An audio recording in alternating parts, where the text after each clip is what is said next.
Welcome to RK Telugu TV.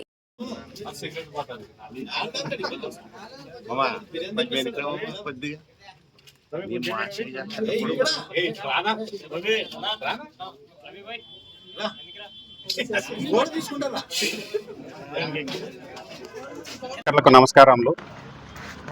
గత 4-5 రోజుల నుంచి మా మండలంలో తెలుగుదేశం పార్టీలో ఏదో జరుగుతుందని ఒకరిద్దరు వ్యక్తులు ప్రెస్ మీట్లు ఇవ్వడము, అందులో పార్టీకి రాజీనామా చేస్తాము తొందరలో, మీ సలహాలు సూచనలు ఇవ్వండి అని ఈరోజు వీడియోలు విడుదల చేయడము చాలా శోచనీయము. తెలుగుదేశం పార్టీ అంటేనే ఎస్సీ, ఎస్టీ, బీసీ మైనార్టీలకు సంబంధించిన పార్టీ. ఈ పార్టీలో డబ్బులున్నోళ్ళు డబ్బులు లేనోళ్ళు అనేది ఉండదు. తెలుగుదేశం పార్టీలో అందరూ సమానులని తెలియజేసుకుంటున్నా. అదేవిధంగా ఆయన ఇష్టం ఉంటే పార్టీలో ఉండొచ్చు, ఇష్టం లేకుంటే పార్టీని వదిలిపెట్టుకోవచ్చు. కానీ నందవరంలో గత ఎలక్షన్లో జరిగిన ఎలక్షన్లో ఆయన ప్రమేయం నుంచే దాదాపు నా పత్రికా విలేకరులకు నమస్కారము. నందవరం మండలం మా తెలుగుదేశం కుటుంబ సభ్యులకి అందరికీ నమస్కారము. నిన్న జరిగిన మీడియా సమావేశం కానీ ఇంకోటి కానీ ఏదైనా పార్టీలో ఏమైనా కానీ చర్చించుకున్నారు కానీ మన కుటుంబ సభ్యులందరే కానీ పార్టీ మీడియాకి కానీ ఇంకోరికి కానీ ఎక్కడం సమాజం కాదు. మనం ఏదైనా ఉంటే వ్యక్తిగతంగా ఉంటే కానీ ఎమ్మెల్యే గారి దగ్గర చర్చించుకొని చేయాలి, కానీ మధ్యవర్తిని పెట్టుకొని ఇలాంటివి మీడియాకి ఇంకోటి చెప్తే ఎమ్మెల్యే గారు సహించుడు ఇబ్బంది పడతారు.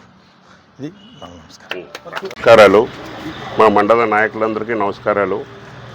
గత 2 రోజులుగా మా సహచర నాయకుడైన నందవరం మాధవ దేశాయ్ గారు ఏదైనా అసంతృప్తి బాధలో పడి ఏదో ప్రత్యేక ముఖంగా కానీ సోషల్ మీడియా ముఖంగా తెలియజేసుకున్న బాధని మేము వ్యతిరేకిస్తున్నామని కాదు, అర్థం చేసుకొని మేము కూడా ఆయనను ఉద్దేశించి ఆయనకి మేము చిన్న సూచన ఇచ్చేది ఏమంటే, ఇది ఒక తెలుగుదేశం కుటుంబం. ఈ కుటుంబంలో ఎంతోమంది సభ్యులు ఉన్నాం, దాంట్లో నువ్వు కూడా ఒకరు ఉన్నావు. ఇది అందరు కలిసి నందవరం మండలం టీం వర్క్, అందరు ఐకమత్యంగా మండలం అంతా ఇల్లు తిరిగి వీధి తిరిగి గ్రామం తిరిగితేనే ఆ మండలానికి ఆ మెజార్టీ వచ్చింది. అట్లన్నీ నేను ఒక్కనే తిరిగినందుకు వచ్చిందని చెప్పుకోవడం నేను కానీ ఎవరికైనా తప్పు అవుతుంది. మా స్వామి గారు ఏం చేస్తున్నారంటే, సంకటం వచ్చినప్పుడు వెంకటరమణాన్ని మొక్కినాడంట. అట్లా ఉంది సమస్య. సంకటం నీకు ఒకటి వచ్చినప్పుడే కాదు, మండలంలో ప్రతి కార్యకర్తకి వచ్చినప్పుడు కూడా నువ్వు స్పందించాల్సి ఉండాల్సింది. అప్పుడైతే దీనికి అర్థం ఉంటుంది. మండలంలో కార్యకర్తలకు ఏదైనా సమస్య వచ్చిండొచ్చు, ఇప్పుడు కూడా అందరికి ఉండిండొచ్చు, కానీ అది వ్యక్తపరిచే విధానం మీడియా ముందు కాదని మాకున్న పార్టీ ఆదేశాలను మేము విస్మరించరాదని చిన్న కోరిక. అదే కమిటీ మండల కమిటీ కాకపోతే ఎమ్మినూరులోన క్లస్టర్ విధానం అనేది ఉండదు.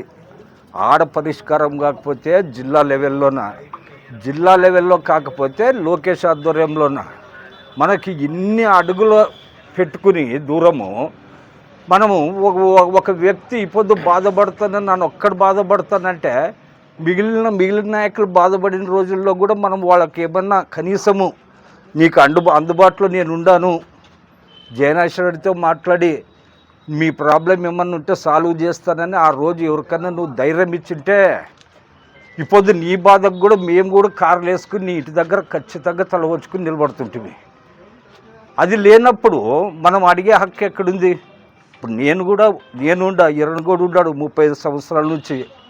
ఇప్పుడు మాకే ఎమ్మెల్యే ఈజ్ బాస్, ఆయన అడుగుజాడల్లో నడాల్సిందే. తప్పు చేస్తే మనం అందరము మీరు పలానాది తప్పు చేస్తారు సార్ అని చెప్పి